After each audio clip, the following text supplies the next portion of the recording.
शिया सुन्नी विवाद या फिर ताकत की ये होड़ है। सऊदी और अब ईरान में किस बात की दुश्मनी आखिर छिड़ी हुई है कि ये जंग अब 10 दिन से ज़्यादा और होने वाली है। नमस्कार, आप देख रहे हैं न्यूज़ 18 का डिजिटल प्लेटफॉर्म और मैं हूं आपके साथ श्रुति श्रीवास्तव। ईरान की मिसाइल और ड्रोन्स सऊदी अरब को भी टारगेट कर रहे हैं। सऊदी अरब में स्थित अमेरिकी बेस पर कई हमले हुए हैं। सऊदी ने कई ईरानी ड्रोन को मार गिराया है और ईरान को कड़े शब्दों में चेतावनी भी दी है। अमेरिकी हमलों के बाद ईरान ने कई खाड़ी देशों में अमेरिकी बेस को टारगेट किया है। ईरानी हमले बताते हैं कि अब मामला सिर्फ अमेरिकी बेस पर टारगेट करने तक सीमित नहीं है। इन हमलों के पीछे सऊदी और ईरान की पुरानी रंजिश का भी असर है। ऐसे में सवाल ये उठता है कि आखिर सऊदी अरब और ईरान में असल दुश्मनी किस बात की है? या ताकत की होड़ है या शिया सुन्नी विवाद? सऊदी अरब और ईरान के बीच का विवाद दुनिया के सबसे जटिल और पुराने संघर्षों में से एक है। अक्सर इसे केवल शिया सुन्नी के धार्मिक चश्मे से देखा जाता है, लेकिन असलियत इससे कहीं ज्यादा गहरी है। यह लड़ाई केवल धर्म की नहीं, बल्कि मध्य पूर्व इलाके में अपना दबदबा कायम करने की है। सऊदी अरब और ईरान के बीच दुश्मनी के दो मुख्य पहलू हैं। पहला धार्मिक और दूसरा राजनीतिक। धार्मिक तौर पर सऊदी अरब खुद को सुन्नी इस्लाम का नेतृत्व करने वाला देश मानता है। दुनिया के सबसे पवित्र स्थल मक्का और मदीना सऊदी अरब में ही है।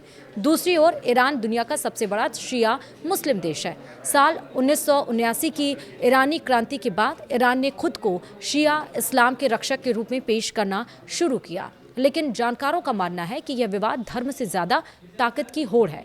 दोनों देश चाहते हैं कि मुस्लिम जगत और तेल से भरपूर इस इलाके में उनकी बात सबसे ऊपर रखी जाए। यह ठीक वैसा ही है जैसे शीत युद्ध के दरमियान अमेरिका और सोवियत संघ के बीच मुकाबला हुआ करता था। साल 1979 से पहले सऊदी अरब ईरान के रिश्ते इतने खराब नहीं थे। दोनों देशों के अमेरिका के साथ अच्छे संबंध थे, लेकिन 1979 में अमेरिका में इस्लामिक क्रांति हुई। वहाँ के शाह को गद्दी से हटा दिया गया और अयातुल्लाह खुमैनी सत्ता में आए। ईरान की नई सरकार ने राजशाही का विरोध किया। उन्होंने नारा दिया कि इस्लाम में राजाओं के लिए कोई जगह नहीं है। यह बात सऊदी अरब के शाही परिवार के लिए एक बड़ी चुनौती थी। सऊदी अरब को डर लगने लगा कि ईरान अपने क्रांतिकारी विचारों को उनके देश में भी फैला सकता है। यहीं से दोनों के बीच अविश्वास की खाई गहरी होती गई। सऊदी अरब और ईरान सीधे तौर पर एक दूसरे से कभी नहीं लड़े। वे अपनी जंग दूसरे देशों की जमीन पर लड़ते हैं। इसे प्रॉक्सी वॉर कहा जाता है। सीरिया, यमन, इराक और लेबनान इसके सबसे बड़े उदाहरण हैं। यमन में सऊदी अरब वहां की सरकार का साथ दे रहा है, वहीं ईरान हूती विद्रोहियों की मदद कर रहा है। इस जंग ने यमन को पूरी तरह तबाह कर दिया है। सीरिया में भी यही कहानी है। ईरान वहां के राष्ट्रपति बशर अल असद का समर्थन करता है, जबकि सऊदी अरब ने विद्रोही गुटों की मदद की है।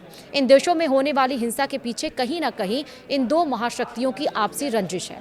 वे चाहते हैं कि इन देशों में ऐसी सरकारें रहें जो उनके इशारों पर चले। इस दुश्मनी में बाहरी देशों की भूमिका भी बहुत बड़ी है। सऊदी अरब दशकों से अमेरिका का करीबी सहयोगी रहा है। अमेरिका को सऊदी अरब से तेल मिलता है और सऊदी को अमेरिका से आधुनिक हथियार। दूसरी तरफ ईरान और अमेरिका के रिश्ते 1979 के बाद से ही बेहद खराब हैं। अमेरिका ने ईरान पर कई कड़े आर्थिक प्रतिबंध लगाए हैं। इजराइल भी इस समीकरण का एक अहम हिस्सा है।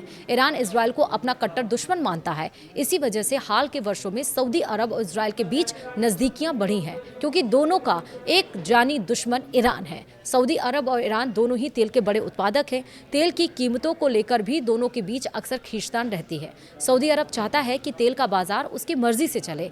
ईरान अपनी अर्थव्यवस्था को बचाने के लिए ज़्यादा से ज़्यादा तेल बेचना चाहता है। जब भी ईरान पर अंतर्राष्ट्रीय प्रतिबंध लगते हैं, सऊदी अरब को फायदा होता है। जब ईरान बाजार में वापस आता है तो सऊदी अरब की चिंता बढ़ जाती है। यह आर्थिक वर्चस्व की लड़ाई भी इस दुश्मनी को हवा देती आ रही है। सवाल ये भी है कि क्या दोनों के बीच कभी शांति संभव है? पिछले कुछ समय में कुछ सकारात्मक बदलाव भी देखे गए हैं। मार्च 2023 में चीन की मध्यस्थता से सऊदी अरब और ईरान के बीच एक समझौता हुआ। दोनों देश अपने दूतावास फिर से खोलने और रिश्तों को सुधारने पर सहमत हुए। यह एक बड़ी उपलब्धि थी, लेकिन क्या इससे दुश्मनी खत्म हो जाएगी? इसका जवाब देना मुश्किल है। दोनों देशों के बीच अविश्वास इतना गहरा है कि उसे भरने में सालों लग सकते हैं। यमन और सीरिया जैसे मुद्दों पर अभी भी दोनों के विचार अलग हैं। इस तरह यह कहा जा सकता है कि सऊदी अरब और ईरान का विवाद केवल शिया और सुन्नी की लड़ाई नहीं, यह इलाके का बॉस बनने की जंग है। धर्म का इस्तेमाल अक्सर लोगों की भावनाओं को भड़काने और अपनी राजनीति कूटनीति चमकाने के लिए किया जाता है। जब तक दोनों देश एक दूसरे के अस्तित्व को स्वीकार नहीं करेंगे और एक दूसरे के आंतरिक मामलों में दखल देना बंद नहीं करेंगे, तब तक मध्य पूर्व में पूरी तरह शांति आना मुश्किल है। हालिया बातचीत ने एक उम्मीद की किरण जरूर जगाई है।